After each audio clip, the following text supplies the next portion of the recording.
Ya. Nah, pertemuan hari ini kita akan mencapai pada bahasan stoikiometri. Hanya saja untuk pertemuan hari ini kita bahasannya ialah pendahuluan komponen-komponen yang ada di stoikiometri. Ya. Nah, kita sekarang akan melihat perbedaan dari notasi yang ada pada senyawa. Ya. Coba perhatikan, ada namanya O2. Ini secara nama molekul, dia itu adalah oksigen. Jadi di alam oksigen itu bentuknya, molekulnya itu O2. Bukan O saja ya. Nah, O2 ini adalah molekul. Kenapa disebut molekul? Karena dia jumlahnya lebih dari satu. Namun, molekul apa dia? Apakah dia molekul unsur atau molekul senyawa? Coba ada yang tahu? Dia unsur, Pak. Unsur ya. Karena dia terdiri atas satu jenis atom, yaitu O. Kalau ditanya nih, oksigen ini ada berapa jumlah atom O-nya? Ada berapa? 2, Pak. 2, Pak. Oke, betul ya. Ada dua atom oksigen.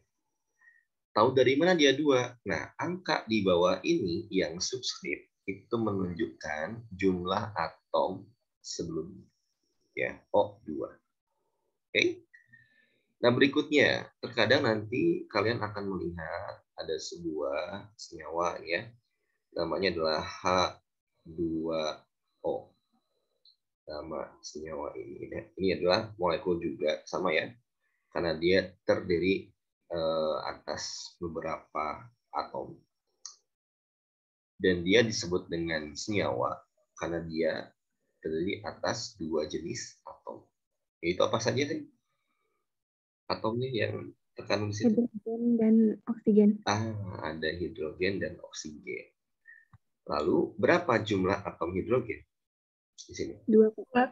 Nah, 2 atom hidrogen. Dan oksigennya berapa? 1, Pak. 1.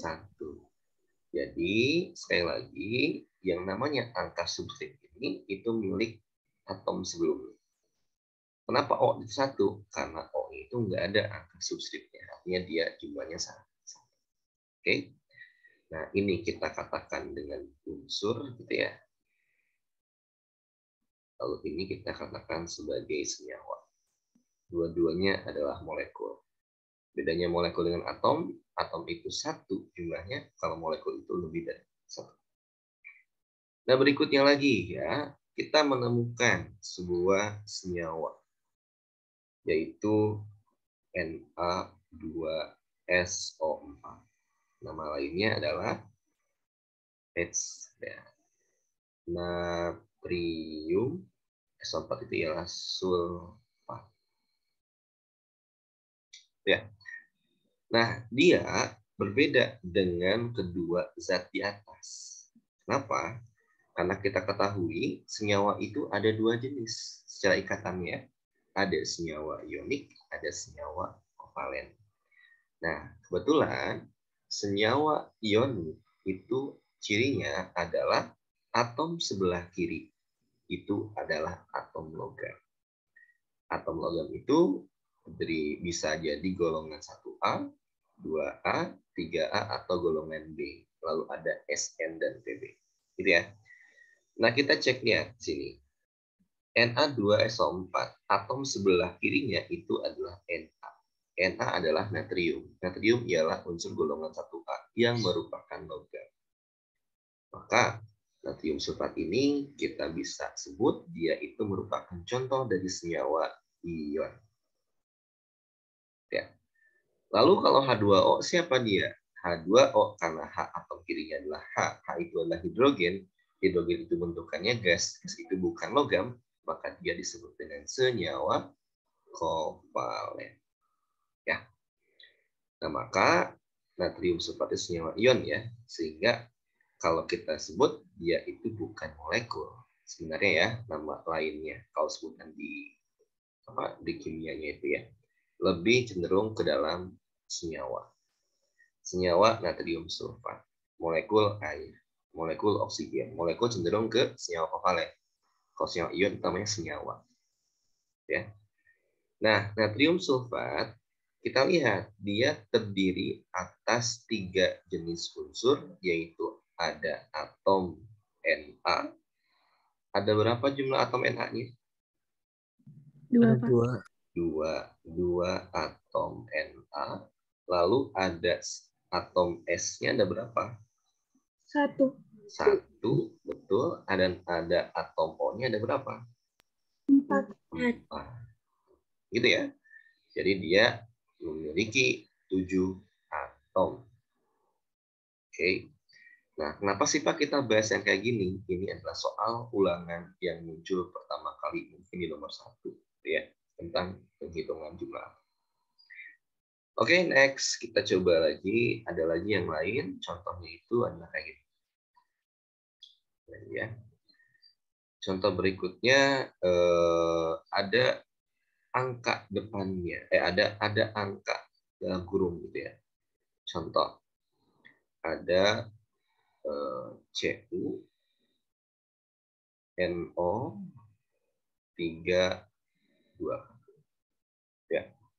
Namanya, secara nama ya, itu adalah Cu, itu logam berbiloks banyak. Berarti kita tentuin dia biloksnya berapa. Namanya Cu itu adalah tembaga. Kurungin dulu. NO3 itu nitra. NO3 itu pangkatnya negatif 1. Kalikan 2 negatif 2, maka Cu-nya ialah 2+, maka namanya tembaga 2. Dia senyawa ion atau kovalen. Kalian tinggal cross check ke atom paling kiri. Cu logam bukan? Logam, Pak. Logam. Maka dia termasuk dalam senyawa ion. Oke. Nah, berikutnya coba kalian hitung berapa jumlah atom masing-masingnya. Kalau Cu ada berapa jumlah? 1. Nah, ini yang berbeda dari tadi ya. Ini Pak ada kurungnya, ada angka di luar kurung. Nah, angka luar kurung ini itu mengalihkan semua jumlah atom dalam kurung. Gitu ya. Contoh ya, atom N di dalam kurung itu jumlahnya 1. Karena di luarnya ada angka, kaliin sama kalian. 1 kali 2 jadi 2. Gitu ya. Sekarang kalau atom O ada berapa jumlah? 6. 6. Ya. Oke, dipahami ya fungsinya. Lalu berikutnya lagi ada contoh ya, ini adalah 2Al 2SO4 3 kali ya, makin kompleks ya. Nah, apa bedanya ini sama yang bawah? Kalau ini tidak ada angka depan, berarti tandanya artinya dia itu hanya berjumlah 1 molekul. Tapi karena dia senyawa ion, lebih tepatnya dia disebut dengan 1 senyawa. Kalau ini ada angka 2 depannya, maka dia disebut dengan 2 senyawa. Oke. Nah, karena dia senyawa itu memiliki masing-masing jumlah atom, maka angka 2 ini yang kita kenal dengan istilah koefisien, ya, itu mengalihkan semua jumlah atom setelahnya. Oke, kita cross check namanya dulu. Namanya apa? Al itu dia unsur berbelok 1. Jadi maka namanya tidak perlu ada tanda kurung. Langsung aja namanya aluminium sulfat. Ya. Apakah dia senyawa kovalen atau senyawa ion? Kalian cross check atau sebelah kirinya. Al, aluminium, itu logam.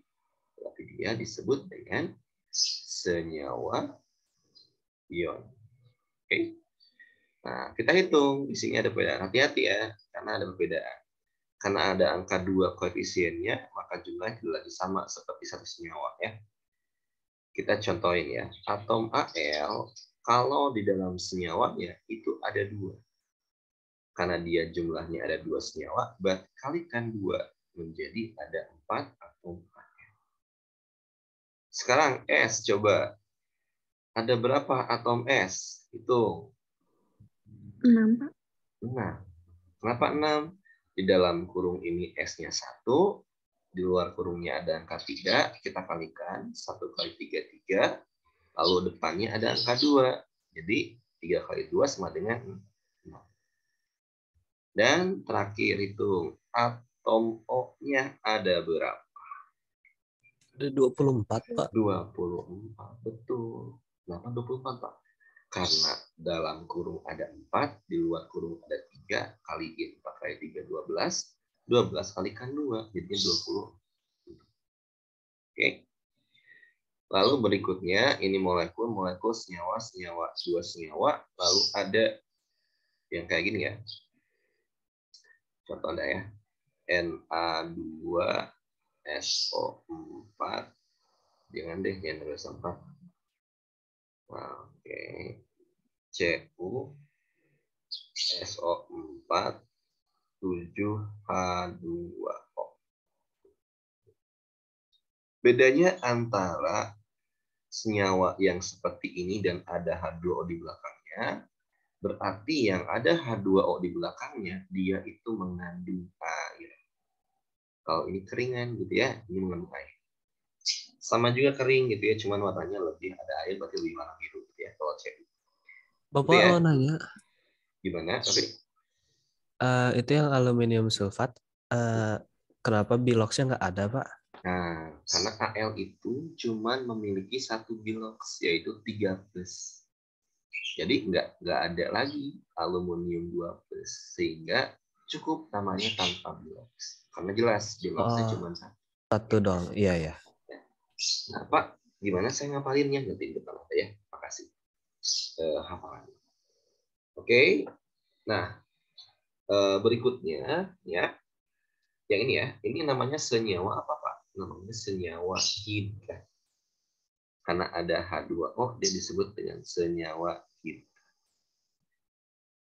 Oke, nah namanya apa? Namanya adalah Cu itu unsur berbilox banyak, bisa 2+ atau 1+, ya. Berarti namanya tembaga.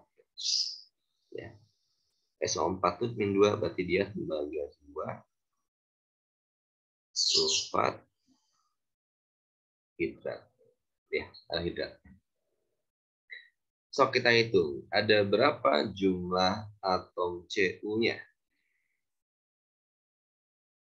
Berapa Cu-nya? 1. 1, betul. Ada berapa jumlah atom S-nya? 1. 1 juga. Ada berapa jumlah atom O-nya? 4. Nah, 4 ya di sini. Karena dia bergabung dengan 7H2O, maka O-nya jumlahnya dengan H2O. Jadi berapa? Di sini berapa O-nya? 7. 7, betul. Kan 7 ini angka depan, mengalihkan jumlah atom setelahnya. Tambah 4, jadi 11. 11. Dan terakhir, berapa jumlah atom H-nya? 14. 14. Karena di setelahnya ada 2, lalu dia ada koefisien 7, berarti mengalihkan. Jadinya 14. Oke, sampai sini bisa menghitung jumlah atom dalam senyawa atau molekul? Bisa, Pak. Bisa, Pak. Bisa ya, kalau bisa. Sok, mangga di screenshot dulu ya. Dan tugas kalian mencatat kembali kan ya. Setelah ini kita akan membahas tentang rumus molekul dan rumus empiris. Ya. Sok, sambil kalian sesuai dulu ya.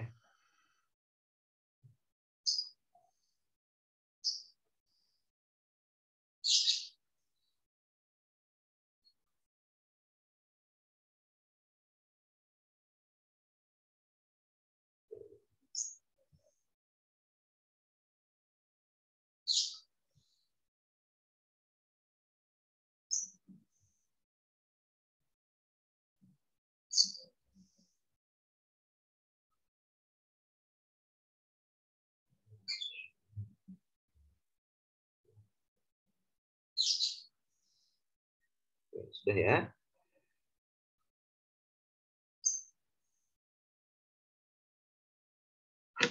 Next ya, kita masuk ke bahasan yang kedua.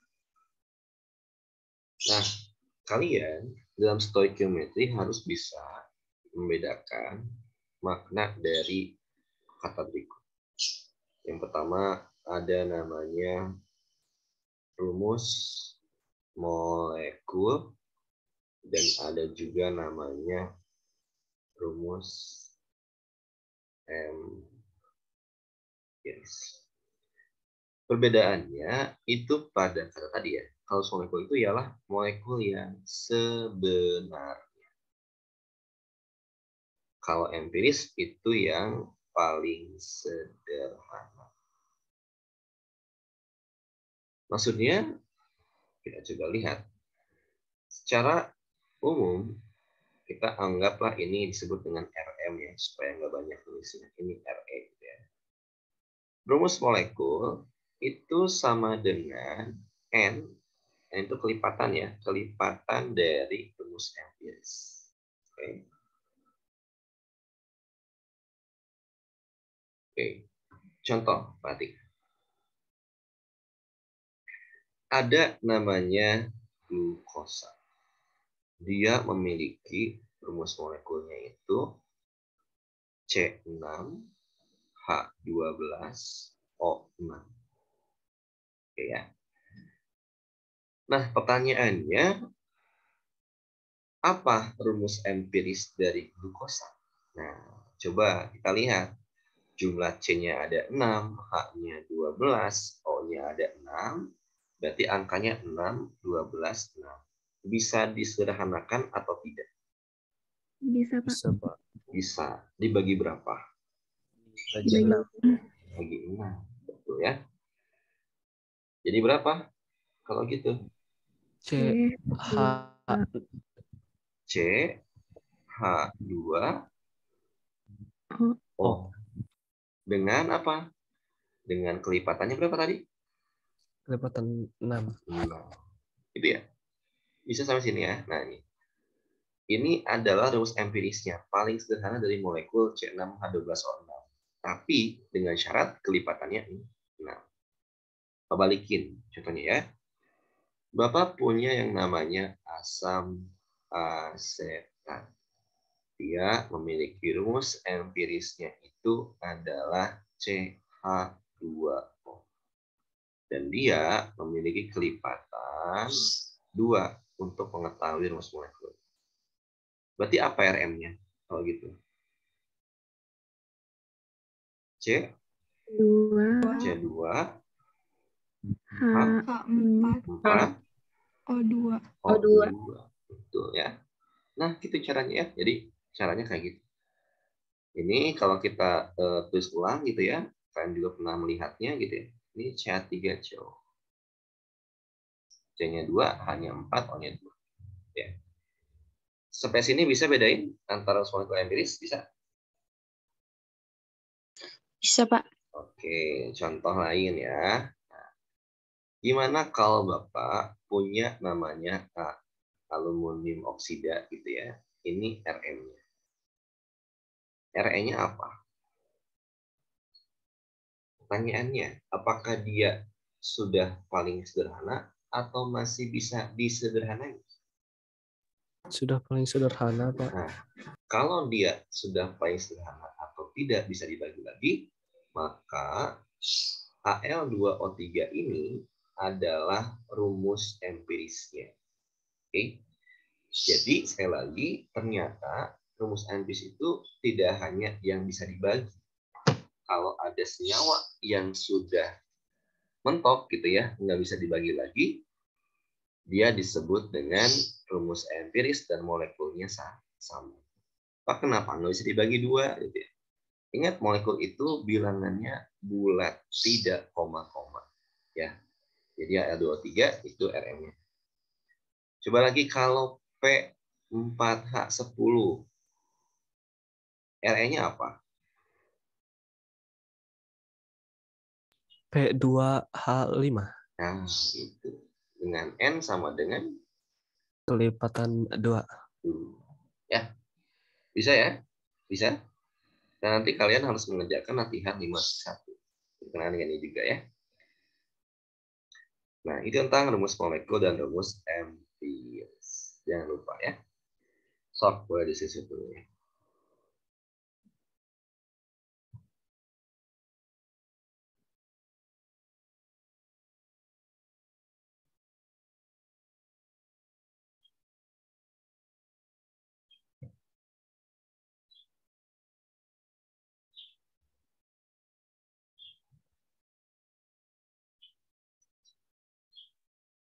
Sudah.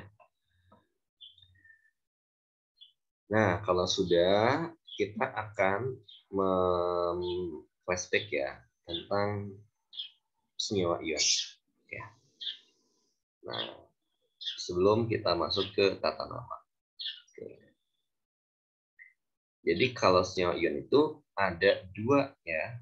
Dia itu bentuknya kation dan bentuknya anion. Rapi ya.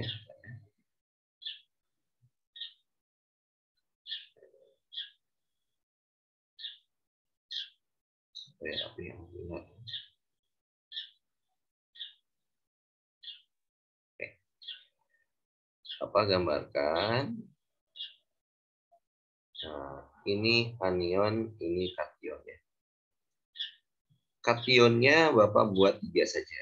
Yang pertama ada Na+. Lalu yang kedua ada Ca2+. Yang ketiga ada Al3+. Oke. Lalu untuk pertama di sini Bapak akan gunakan anion Cl-. Yang berikutnya Bapak akan gunakan anion O2-. Lalu yang berikutnya Bapak akan gunakan NO3-. Lalu berikutnya adalah SO4-2-. Lalu berikutnya adalah CO4-3- ya. Bagaimana jadinya kalau mereka kita gabungkan dalam sebuah tabel? Oke. Nah, kita ini dulu ya, kita belajar dulu supaya rapi.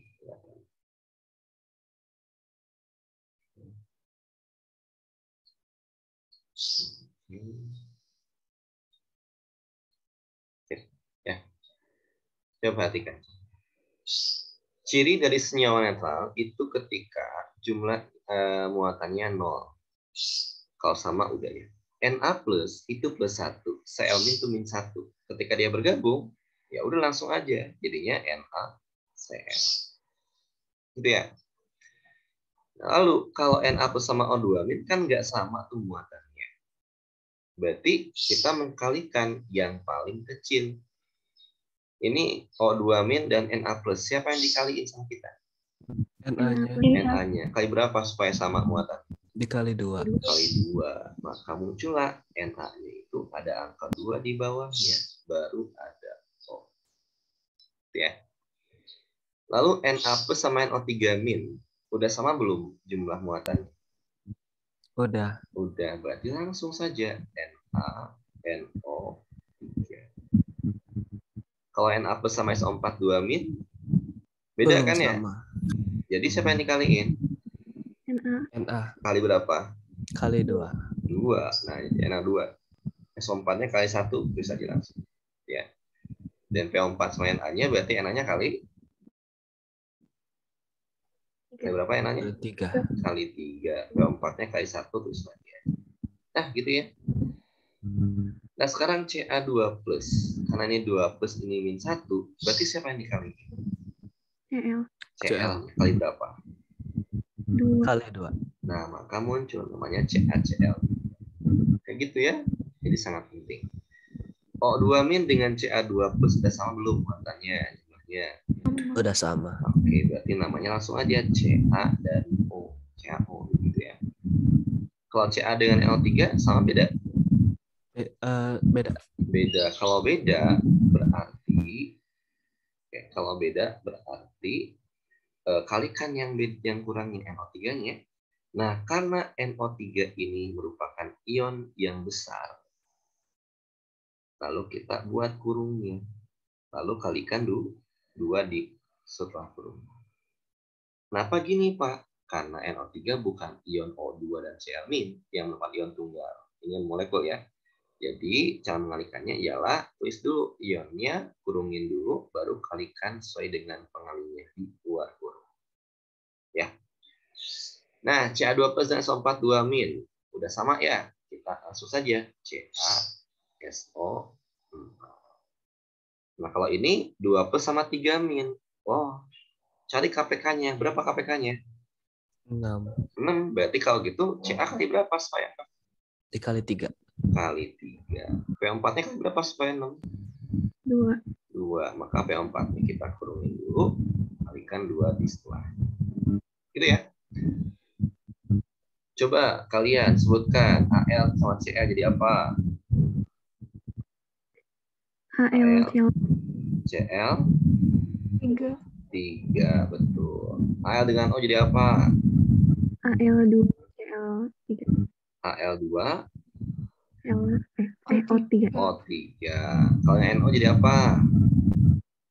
Al NO 3. Nah, gitu ya.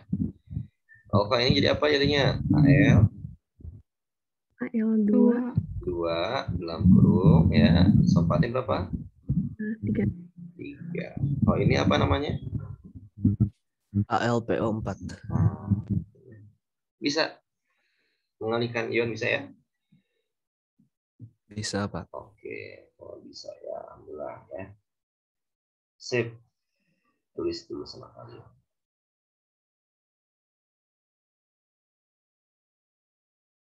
Tulis dulu lagi, foto dulu ya, sisuk dulu ya. Nah, kayak gitu ya caranya. Sekarang kita akan beralih kepada apa namanya? Senyawa, tata nama senyawa ya. Kita akan bahas, mungkin hari ini Bapak hanya akan sampai sebatas pada penghafalan saja. Minggu depan kita akan mulai mengaplikasikannya ya, dengan cara menggabungkan antara kation, anion, atau kovalen antara unsur atau satu dengan yang lain ya. Oke, kita mulai yang tata nama senyawa. Secara aturan ya, judulnya ini. Karena tata nama senyawa, kalian dituntut untuk menghafal. Kalau ulangan nanti masih di rumah, berarti open book ya. Nah, berarti kalian tinggal menuliskan secara rapih di dalam buku kalian. Ya. Nah, kita lihat senyawa itu terdiri dari 2 jenis. Ada yang merupakan senyawa anorganik, gitu ya. Ada senyawa organik. Senyawa anorganik itu disebut juga dengan senyawa ion karena dia mengandung unsur logam di sebelah kiri. Jadi kalau gitu ada 2 lagi. Ada logam yang di log C1, bukan satunya plus 1 ya, tapi 1 kayak dia cuma plus 2 saja. Dia plus 3 saja gitu ya. Ada juga logam yang berbilog banyak. Ya, contoh kayak kemarin Cu dan sebagainya gitu ya. Lalu kalau organik itu adalah senyawa kovalent, berarti non dan non gitu ya. Nah, perbedaan yang mendasar berarti ada 3 aturan pada sini ya. Yang pertama, kalau dia logamnya yang berbilognya 1, maka kalian cukup sandingkan antara kation dan anionnya langsung ya. Aturan kedua, kalau dia logam berbilognya lebih dari 1, maka setelah kation itu kalian dalam kurung dulu. yang merupakan bilox ya. Lalu anionnya. Kation dulu, baru bilox, baru anion. Kalau senyawa organ ekvivalen itu tidak ada kata anion ya, nama. Ya. Nah, berarti nanti kalau di sini mah ada yang cukup lumayan unik. Kenapa? Karena kalau dia jumlah atomnya 1, maka namanya adalah mono. Kalau 2, namanya adalah di. Kalau 3, namanya adalah tri. Kalau 4, namanya adalah tetra. Kalau 5, namanya adalah penta. Kalau 6, heksa. Kalau 7, hepta. Kalau 8 itu okta. Kalau 9 itu nona. 10 itu deka. Gitu ya. Nah, contohnya itu adalah kalau dia bilox 1 kayak tadi. NaCl. Coba namanya apa? Dia namanya natrium klorida. Tidak ada tanda kurung. Karena Na itu golongan 1A dan biloxnya cuma 1. Itu plus 1 gitu ya. Kalau ini contoh kayak tadi CuO. Cu itu logam bilox dari 1, namanya berarti apa? Tembaga dalam kurung oksida.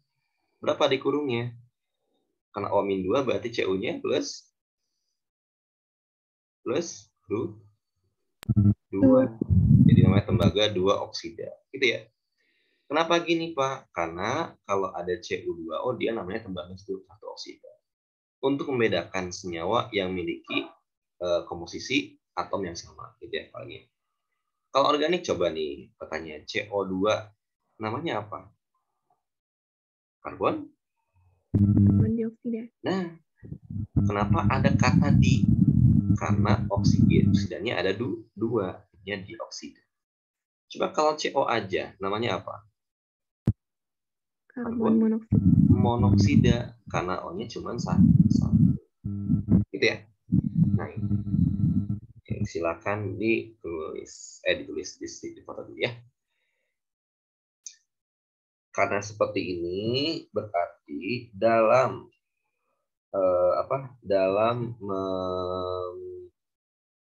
menghafalnya kita harus mencoba untuk mengetahui kation dan anion siapa aja.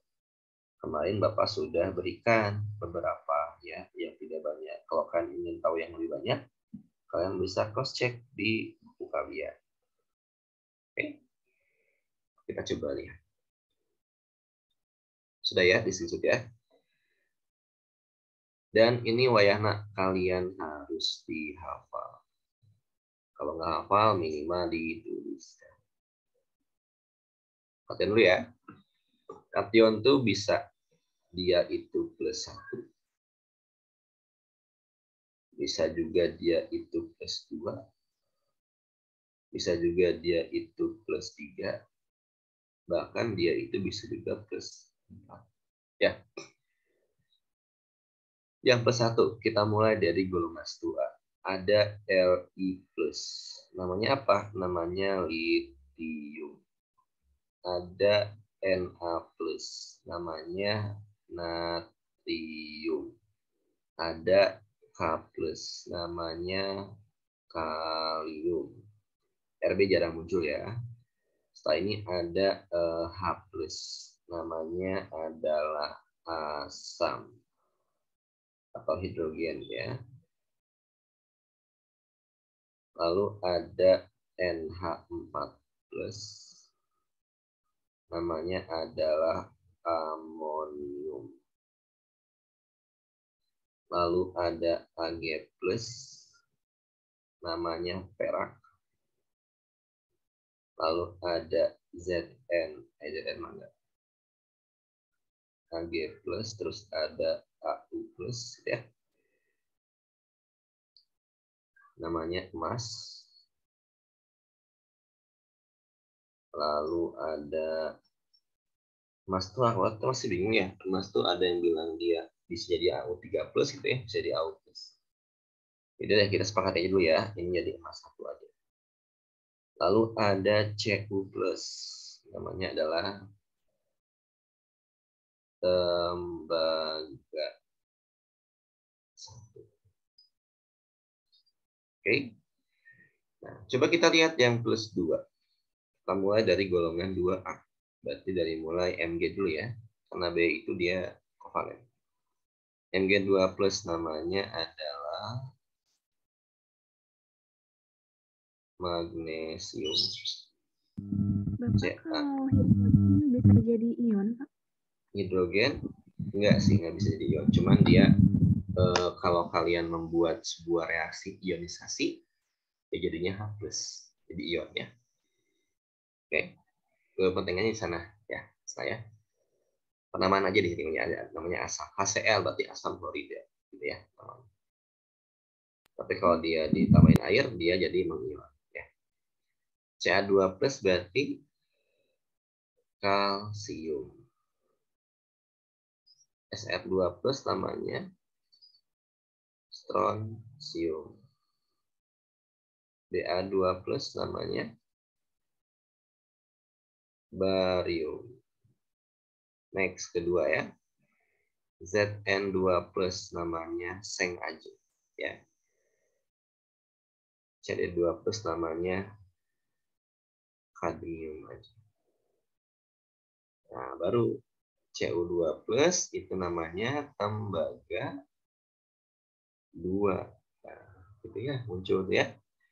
Lalu ada Ti2+, berarti namanya titanium 2. Mending kalian sambil nulis ya, supaya nggak banyak ya. So. Lalu ada Fe2+, dia namanya besi 2. Ini agak banyak nih yang 2+ ya. Terus ada Cr2+, namanya kromium 2. Lalu ada apa lagi ya? CO2+, namanya kobalt 2 ya. Terus ada lagi Mn2+, namanya mangan 2.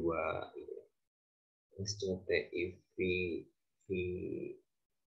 Mn FeCONI ya. Ni2+ namanya nikel 2. Nitrogen. Oke, Hg2+ namanya raksa. Oke ya. Sekarang yang +3 gitu ya. Enggak pas gitu ya. Nah, yang +3 itu contoh yang pertama adalah Al. Al3+ itu aluminium saja. Setelah Al, oh ini ada lagi ya. Pb2+ namanya timbal 2. Sn2+ namanya timah 2 ya. Lalu ini kita mulai lagi ke Fe3+, namanya besi 3. Cr3+ namanya kromium 3. CO3+ ya namanya kobalt 3. Lalu ada Mn3+ namanya mangan 3. Lalu ada Ni3+ namanya nikel 3. Lalu ada Au3+ namanya emas 3 ya. Kalau Hg itu ada Hg+.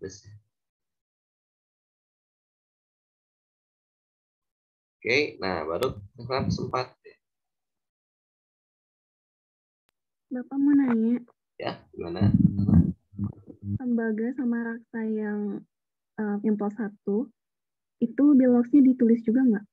Iya, biasanya 1 juga ya. Ini masih ada yang menyatakan Hg sama Ag itu dia 1 aja biloxnya, cuma dia yang nyatain dia 2.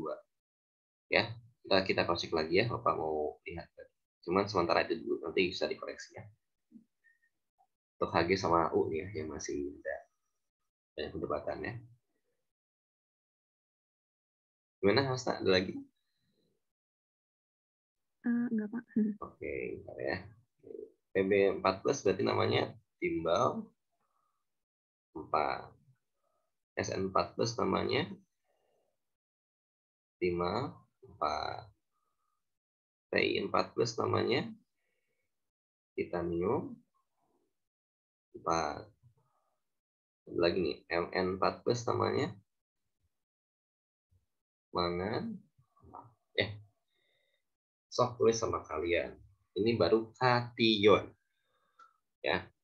Sok di SS dulu saja. Oke. Lalu berikutnya adalah anion. Anion juga lumayan banyak ya. Oke. Tapi kalian jangan takut dengan ini. Ya. Karena secara soal juga tidak terlalu banyak. Cuman supaya membuat kalian lebih pas, kalian latihan soal aja ya. Jadi ada soal latihan. Lalu berikutnya kita masuk ke yang namanya anion. Oke, ada anion. Anion kita mulai dari yang negatif dulu ya. Itu negatif 1 kita mulai dari F. F- namanya klorida. Cl- namanya klorida. Br- namanya bromida. Ini namanya iodida, gitu ya. OH- namanya hidroksida, gitu ya. Cn- namanya sianida. Lalu ada ClO- namanya hipoklorid. Nah, ada kata hipo, dia berarti biloks yang paling rendah ya.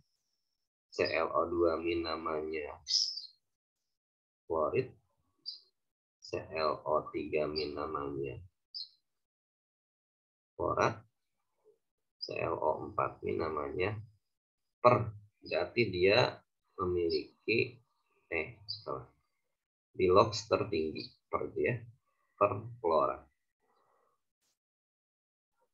Masih banyak ya. Ada BrO3- namanya bromat. Ada IO3- namanya ioda ya.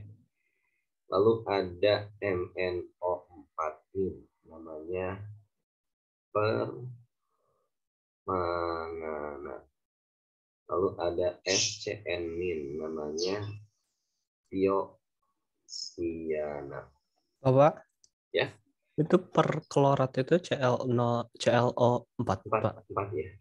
Oke. Oke, 4 ya. Kemudian ini 1 ya. Sekarang kita masuk ke -2.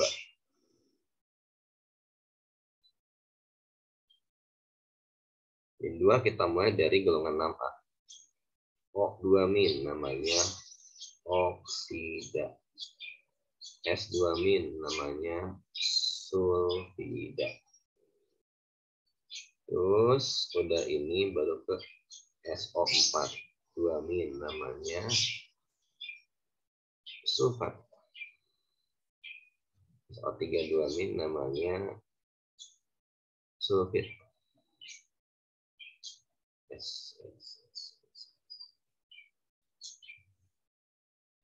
S2O7- namanya tiosulfat. CO3- namanya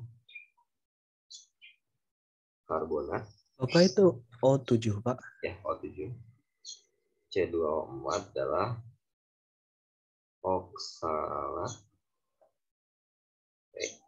Masih banyak nih yang juga tuh. CrO4- namanya kromat. C2O7- namanya dikromat. Ya.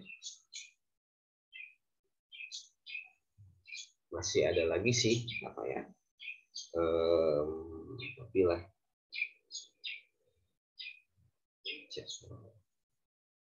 Jadi tambahan gampang ya. -3. Coba di buku apa yang belum ditulis di min 2? Buka sama kalian terus di anion. Siapa yang belum kita lupa tulis?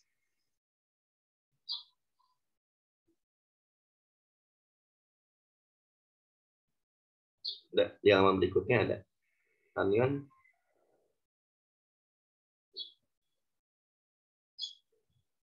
Udah semua? File 3.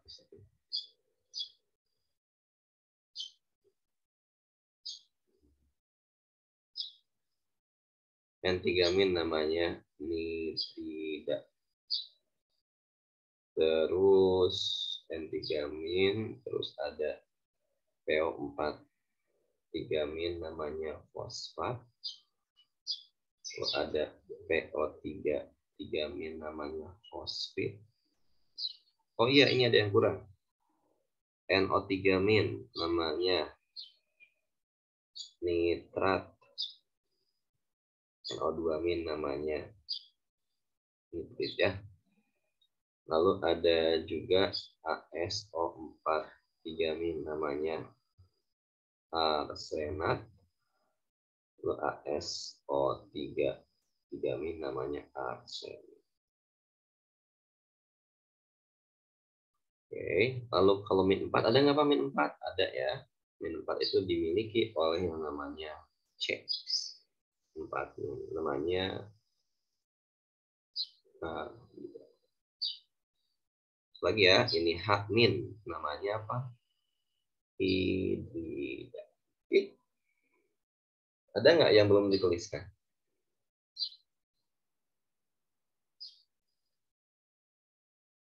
Gimana? Sudah semuanya? Itu arsenat sama arsenit, Pak. Iya, arsenat dan arsenit. Bedanya apa Pak? Ada yang namanya At dan It. At itu berarti bilasnya paling tinggi. Fosfat itu biloxnya P-nya +5. Kalau fosfit itu biloxnya +3. Ya. Sulfat, sulfit, nitrat, nitrit juga. Arsenat, arsenit. Oke. Nah, Kalau yang min 4 itu karbida. karbida. Nah, ini gunanya apa? Nanti gunanya di penamaan. Sangat mudah gitu ya, penamaan.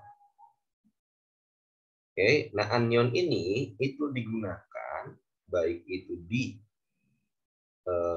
senyawa ion anorganik maupun di senyawa kovalen.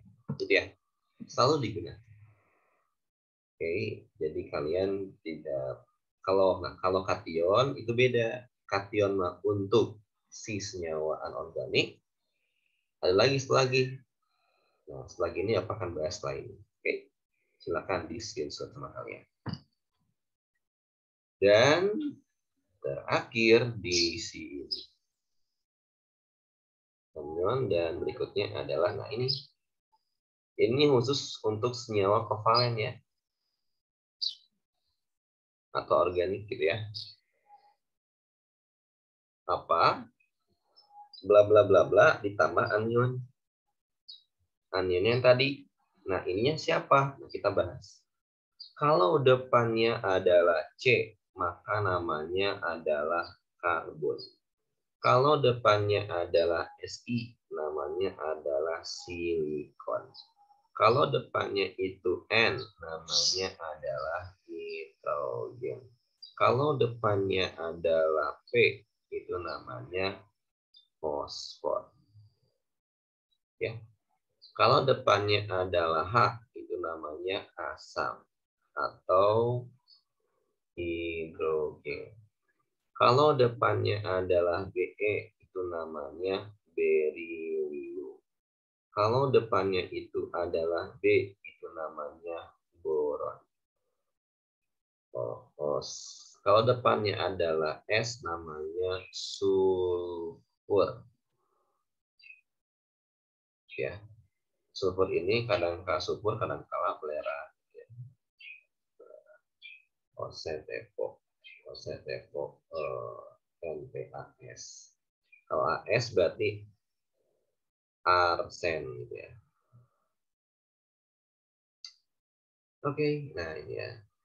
Terus ada lagi nih, kalau XE namanya xenon, kalau KR namanya hitam. Oke, nah ini namanya. Dan tadi jangan lupa ada apa? Ada penamaan apa? Satu T apa tadi teh? Mono 2 di 3 tri 4 tetra 5 penta ya 6 itu heksa 7 itu hekta 8 itu okta 9 itu nona dan 10 itu deka. Oke. 7 itu depta, Pak. Hekta. Oh, hepta. Hekta ya. Kita jelas. Nah, ini apa nih? Oke. Nah, untuk penggunaannya Bapak akan sampaikan pada minggu besok. Ya. Gimana cara namain senyawa kovalen, senyawa ionik, kita bahas besok. Tapi syaratnya apa? Kalian sudah menuliskan kation, anion, dan ini di buku kalian supaya kita mudah dalam menentukan nama. Oke? Nah, masih ada sampai jam 8.30 ya, ada 19 menit lagi. Kalian bisa kerjakan latihan 5-1. Tapi untuk pengumpulannya seperti biasa ya. Kita kumpulkannya itu setelah bab ini beres. Oke. Jadi boleh nyantai aja untuk itu ya.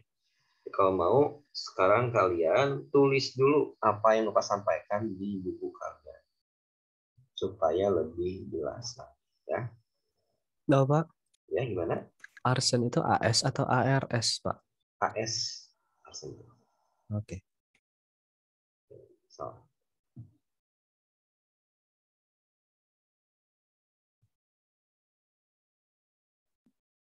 Tuh, ya. Masih ada nih ya. Berapa orang lagi yang belum bisa submit ya. Bapak tunggu nanti pasti ujian sulannya. Dengan harap soalnya sama ya. Oke. Nah, sudah? Oke, kalau sudah, siap sampai ke Bapak akan akhiri ya, karena recording ini kalau diupload gitu ya. Dan siswa itu melihat agak malas kalau panjang-panjang ya.